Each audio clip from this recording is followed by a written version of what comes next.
Each row 5,000 pieces birds. Each set 120. There are 5 doors, 1, 2, 3, 4, 5 doors. Each door, we put 3 birds inside. The space is big enough for the birds to move. Here is the water nibble. The bird can drink in the water here.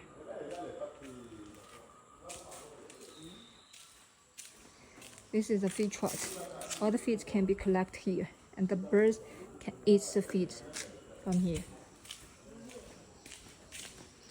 It's coming with the manure removal system.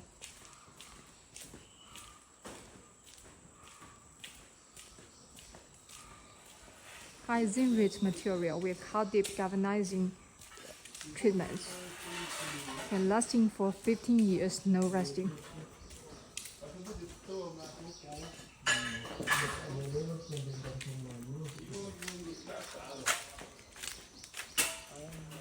Here is the manure pit, and the back, all the manure can be collected there. This is a water pressure valve. It can make sure that all the birds have the similar equal pressure valve as the front and the back.